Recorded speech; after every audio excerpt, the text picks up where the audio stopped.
nous avons compris de quoi est-ce qu'il s'agissait. Les attaques se sont enchaînées immédiatement. Déou, Tinakov, Partiaga, ainsi de suite. Mais ce qu'ils avaient oublié, c'est que le peuple du Burkina Faso avait compris notre message et s'était engagé sur la même voie.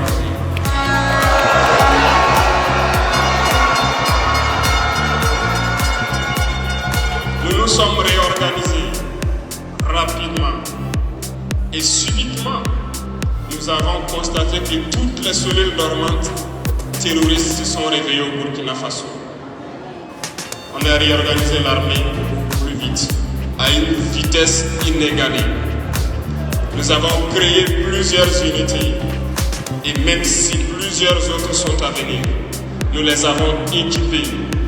Et aujourd'hui, cet équipement se poursuit parce que dans les jours à venir, les mois à venir, ce que vous allez voir venir au Burkina Faso doit faire de notre armée une puissance à craindre.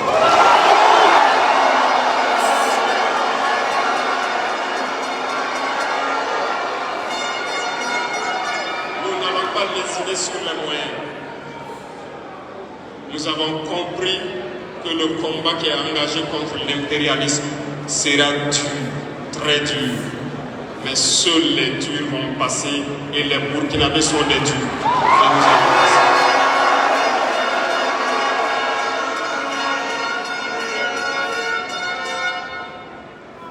Lorsque vous avez remarqué au Niger et au Mali, pendant que nous luttions au cours donc de l'année 2023, au Niger, nous avons un gros problème.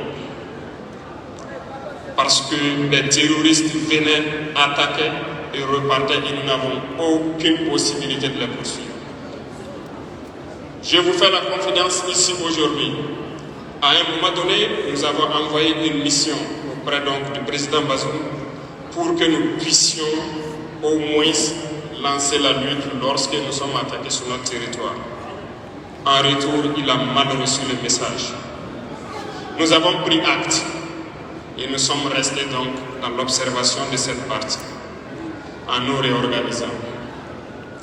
C'est pour vous dire que l'impérialisme a tout son temps. Lorsqu'il veut déstabiliser, il regarde dans l'immédiat. Si ce n'est pas possible, il pose les jalons pour le faire dans 10 ans, 20 ans, 30 ans. Mais il n'a aucun intérêt à ce que nous soyons indépendants. Aujourd'hui, tout ce qu'ils souhaitent pour le Burkina Faso, c'est le chaos. Parce qu'ils espèrent faire venir ces forces étrangères ici et espérer récupérer la situation dans 10 ans, même dans 20 ans. Mais nous ne les laisserons jamais parvenir à cet objectif.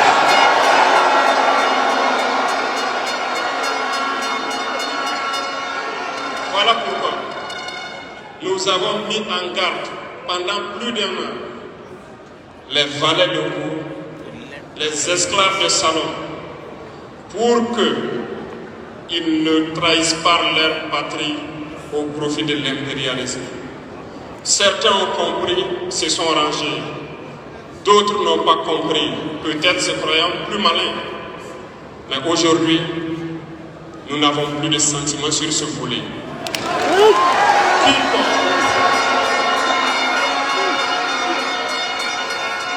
Quiconque va trahir sa patrie au profit de l'impérialisme, il sera traité comme tel.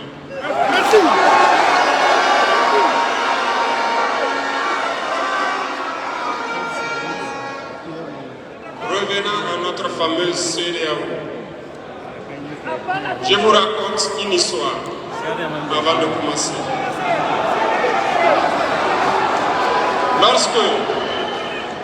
Lorsqu'il y avait l'esclavage, il y avait deux catégories, si on peut le dire. Les esclaves des champs et les esclaves des salons. Ceux des champs, ce sont ceux qui travaillent pour le maître, qu'on tue souvent, qu'on casse, qu'on traite très mal. Les esclaves des salons étaient ceux-là qui font le ménage, qui servent le thé, et un petit sourire du maître les suffit donc à juguler et à trahir leurs frères.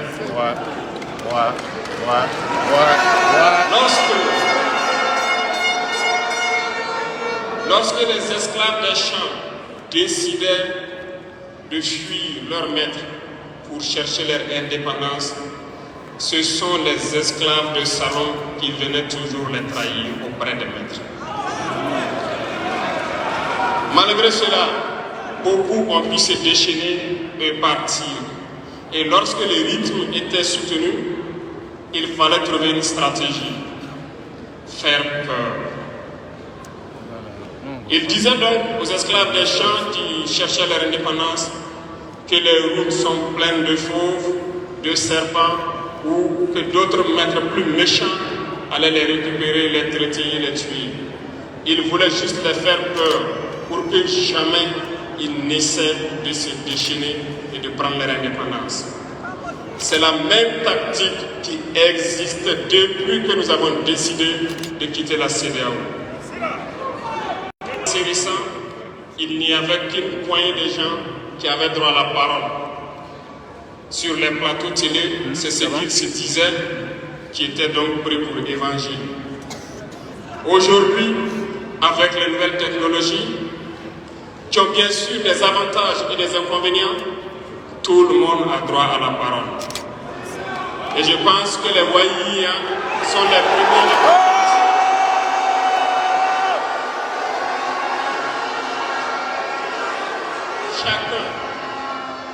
Chacun peut faire son analyse sur une situation. On peut certes se tromper, mais lorsqu'on vient vers nous pour comprendre, nous sommes bien ouverts pour vous expliquer les démarches.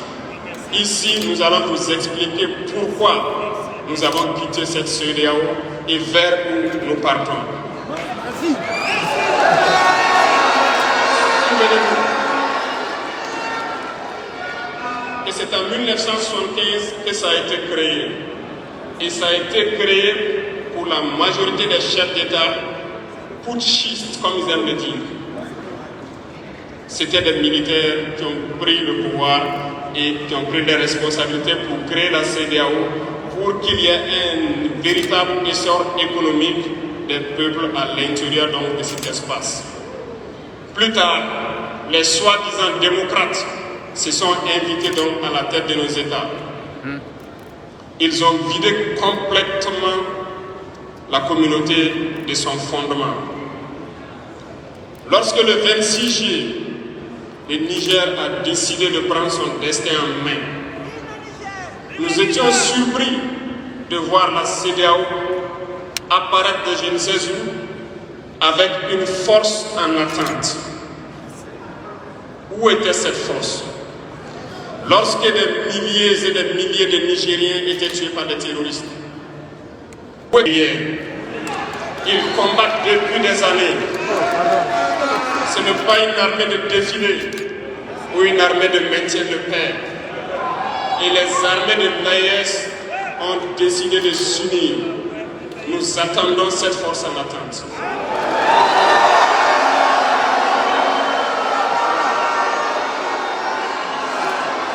Il faut que ces soi-disant démocrates le comprennent.